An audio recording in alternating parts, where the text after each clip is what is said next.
Vous savez déjà qu'en Sibérie, vous pouvez croiser des tigres ou des ours polaires, voire même des morses ou des léopards. Mais si vous vous aventurez un peu dans la taïga, vous pouvez aussi tomber sur un cratère immense, tellement grand et profond qu'il en devient visible depuis l'espace. Surnommé la porte du monde souterrain ou la porte de l'enfer par les locaux, ce trou énorme est officiellement répertorié sous le nom de cratère de Batagaïka. Les dimensions de ce gouffre ont de quoi vous impressionner, puisque la porte de l'enfer sibérienne mesure plus d'1 kilomètre de long pour 100 mètres de profondeur. Mais n'allez surtout pas croire que c'est l'impact d'un astéroïde qui a créé ce cratère, car ce dernier s'est formé au fil du temps par une érosion intense et un phénomène naturel climatique appelé la thermoclastie. Le cratère de Batagaïka est d'ailleurs toujours en train de s'agrandir, puisque ses rebords reculent de 10 mètres chaque année.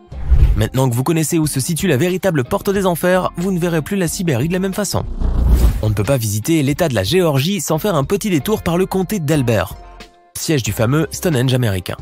Constitués de 6 volumineux blocs de granit assemblés selon un agencement bien précis, les Georgia Guidestones sont en effet un monument en pierre érigé au milieu de nulle part, au fin fond de l'Amérique profonde. Mais ce n'est pas tant l'architecture de cet assemblage de pierres qui étonne les visiteurs du monde entier, que les inscriptions terriblement glauques et malsaines qui y sont incrustées, telles les 10 commandements sur une tablette d'argile. Car les commanditaires de cette construction étrange ont décidé de l'utiliser comme support afin d'y inscrire leurs recommandations à l'humanité. On peut y lire ainsi que l'objectif de ces énigmatiques constructeurs serait de dépeupler la Terre pour faire baisser la population à moins de 500 millions d'êtres humains. D'autres recommandations indiquent aussi qu'il faut guider la reproduction de manière intelligente, ce qui est une manière euphémique de parler d'eugénisme et de sélection génétique. Devant des exhortations aussi sombres que certains qualifient même de prophéties, beaucoup de gens ont voulu comprendre qui était à l'origine de ce monument de granit, mais cela reste jusqu'à ce jour un total mystère. Tout ce qu'on sait sur eux, c'est la date de leur inauguration en 1980, ainsi que le nom de leur commanditaire à la carrière de granit, Robert C. Christian, et que personne n'a pu couler de lave en fusion sont parmi les spectacles les plus impressionnants que la nature peut bien nous offrir. Mais rien n'est encore plus surprenant ni plus insolite que les flammes et le magma bleu électrique du volcan Kawaldian, situé dans l'île de Java. En activité depuis plusieurs siècles, le Kawaldian est par ailleurs connu pour abriter dans son cratère le lac le plus acide au monde, en raison de la très grande concentration de soufre. C'est d'ailleurs ce minerai qui est à l'origine de ces merveilleuses flammes bleues, que l'on dirait directement sorties d'un conte de fées. En effet, à la sortie de terre à l'état gazeux, le soufre va très rapidement s'enflammer et produira alors ces sublimes flammes bleutées. Les visiteurs qui viennent du monde entier peuvent donc admirer ce magnifique spectacle nocturne de 2 follets, sans pour autant risquer de se brûler les doigts. À moins bien sûr que le volant explose, ce qui n'est finalement pas impossible. Êtes-vous déjà allé en Terre du Milieu, cette magnifique et vaste contrée où se sont déroulés les incroyables exploits de nos amis les Hobbits? Bien sûr, ce n'était qu'une question rhétorique, car nous savons tous que cette terre magique n'est qu'un monde imaginaire, créé de toutes pièces par l'esprit du grand écrivain Tolkien. Mais que diriez-vous si on vous montrait une forêt encore plus ensorcelée que celle de Fangorn et ses sombres secrets? Regardez donc ces arbres gigantesques à l'allure spectrale. Ne vous semble-t-il pas étrangement familier, comme s'ils sortaient tout droit du Seigneur des Anneaux? Ces énormes séquoias californiens affichent en effet un aspect extrêmement fantasmagorique, avec leurs branches et leurs feuillages d'une blancheur immaculée, comme recouverts par de la neige.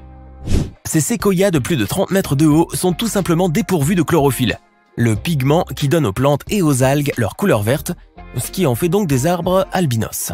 En effet, le sol de la forêt est très concentré en métaux lourds, qui sont ensuite absorbés par ces arbres, entravant leur production de chlorophylle. Ces séquoias au manteau blanc sont donc de parfaits dépollueurs, car en absorbant ces métaux, elles permettent aux autres arbres moins robustes de survivre. Ainsi, à l'instar des vieux Huns de Fangorn, on peut dire que ce sont les ultimes protecteurs de la forêt. Il existe certains endroits sur Terre qui semblent tout droit sortis d'un épisode de Star Trek ou de Star Wars, et le site volcanique de Dalol en Éthiopie en fait assurément partie. Situé dans une très vaste zone désertique connue pour sa désolation, le volcan de Dalol forme en effet un véritable patchwork de singularité géologique. On peut ainsi y observer pêle-mêle des sources chaudes acides, des montagnes de soufre et des colonnes de sel, ainsi que des petits geysers gazeux qui fusent sans cesse des entrailles de la Terre. Mais pour l'artiste qui sommeille en nous, c'est la magnificence des couleurs qui rend ce site tellement splendide. En effet, dû à l'importante présence de soufre, d'oxyde de fer, de sel et d'autres minéraux, on assiste à un véritable festival de couleurs, allant du jaune, vert, rouge ocre ou turquoise, le tout sur fond blanc immaculé. Cette palette digne de Monet ou de Van Gogh représente ainsi tout le charme et la beauté de cet endroit magique et intemporel, bien qu'il soit totalement hostile pour l'homme. Si vous aimez les belles étendues d'eau nichées au milieu de splendides vallées, vous allez certainement tomber amoureux du Grünersee, que l'on appelle aussi le lac vert.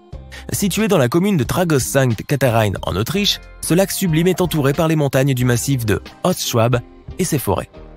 Mais au-delà de la grande beauté du site, c'est surtout l'extrême pureté de son eau cristalline vert émeraude qui suscite l'émerveillement des touristes qui viennent le visiter. Cette eau est en effet incroyablement propre et claire car elle est exclusivement issue de la fonte des neiges des montagnes karstiques qui entourent le lac. Ce dernier ne se remplit d'ailleurs que lorsque la chaleur est assez forte pour faire fondre la neige et ne restera plein que pour une très courte période. Le reste du temps, le lac vert se transforme en parc naturel pour les activités de randonnée et on peut même y voir des bancs et d'autres mobiliers urbains qui sont immergés chaque année. Le lac vert est donc ainsi un point d'eau d'une pureté absolue. Mais hélas aussi, et comme toutes les bonnes choses dans ce monde, très éphémère. Vous connaissez sans doute la fontaine de Jouvence, dont l'eau rend la jeunesse éternelle à celui ou celle qui la boivent. Mais connaissez-vous la fontaine naturelle de Mothershipton, aux propriétés pétrificatrices? Située dans la grotte de Mothershipton, au nord du Yorkshire, en Angleterre, la source pétrificatrice n'est certainement pas une légende. Et croyez-le ou non, elle possède l'incroyable faculté de pouvoir transformer n'importe quoi en pierre. En effet, les objets ou les corps laissés sous l'eau coulante de cette source se transformeront inexorablement en pierre. Des feuilles d'arbres, des morceaux de bois ou même des cadavres d'animaux sont autant de choses que vous pourrez retrouver complètement calcifiées aux abords de la source, comme s'ils étaient littéralement changés en pierre.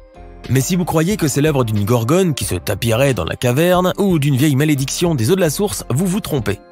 Car le pouvoir calcifiant de cette fontaine naturelle lui vient tout simplement d'une trop forte concentration en minéraux et surtout en calcite. Ce sont ces mêmes éléments qui vont à la longue venir former une coquille sur chaque objet immergé dans ces eaux, lui donnant cette apparence de pierre. La fontaine naturelle de Mothershipton ne vous transformera donc pas en granit si vous vous y baignez un moment. Mais faites attention tout de même à ne pas avaler d'eau, car elle n'est absolument pas potable, et elle pourrait même risquer de vous faire sentir comme si vous aviez des cailloux dans l'estomac. Au Canada, la nature nous réserve souvent des spectacles hallucinants de beauté et de splendeur, tels que les aurores boréales ou les magnifiques et innombrables lacs qui parsèment le pays tout entier. Mais aucun lac n'est plus insolite ni plus merveilleux que le Spotted Lake, ce que les Canadiens francophones appellent le lac tacheté, ou encore le lac à trous. Il est totalement inutile de chercher l'origine de ce nom étrange, une fois que vous posez le regard sur cette étendue d'eau à l'aspect surréaliste. Situé en Colombie-Britannique, dans la zone protégée de South Okanagan Grasslands, le lac tacheté est en effet parsemé de myriades d'anneaux minéraux blancs qui forment comme des sortes de petits bassins. Il est donc possible de traverser ce lac littéralement à pied sans se mouiller, tout simplement en avançant sur la partie minérale du lac. Et vous pouvez en même temps admirer l'incroyable diversité des couleurs de ces bassins qui diffèrent grandement en fonction de leur composition minérale. La dernière chose que vous vous attendez à voir en Sibérie, c'est le décor d'une carte postale des Maldives. Il est en effet communément admis par l'ensemble de la population scientifique que la Russie est bien loin de disposer d'un climat tropical. Y rencontrer un lagon d'eau turquoise comme ceux qu'on trouve aux Seychelles par exemple, y est donc totalement hors de propos et relèverait même bien de la science-fiction tout court. Pourtant, il existe bel et bien en Sibérie un endroit qui vous fera certainement rêver de farniente et de cocktails sur fond de sable blanc et de cocotiers. Ce lieu paradisiaque est le lac artificiel de Novosibirsk avec son eau d'un bleu cristallin éclatant et ses plages de sable immaculées. Mais malgré son extrême beauté, ce lac est strictement interdit à la nage et vous ne risquez donc certainement pas d'y faire trempette. Car cet immense point d'eau bleu azur sert en fait de décharge à produits chimiques pour une grande usine de la région. Il est donc inutile de vous mentionner les dommages que pourrait provoquer cette eau extrêmement polluée sur votre peau et votre santé. Vous pouvez donc faire un peu de bronzage sur les berges du lac, mais n'essayez même pas de mettre un pied dans l'eau, ou même un orteil, si vous tenez à eux bien sûr.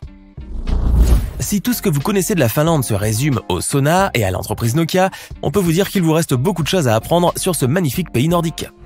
Vous pouvez en effet passer des heures entières à lire sur les merveilles de la Finlande et à découvrir ses trésors les plus fabuleux à l'image de la fameuse Kummakivi, que vous pouvez traduire par la pierre étrange en français. Ce rocher posé en équilibre au beau milieu d'une forêt est en effet pour le moins insolite, surtout si l'on tient compte de ses dimensions gigantesques. Le Kummakivi mesure en effet plus de 7 mètres de large et 5 mètres de haut pour un poids total estimé à plus de 500 tonnes. Mais rassurez-vous, car si vous croyez que ce gigantesque rocher a été déposé là par des géants nordiques malicieux, ce n'est pas le cas. La pierre étrange est en effet un simple mais splendide phénomène géologique appelé bloc erratique. Ce sont en fait de gros fragments de roches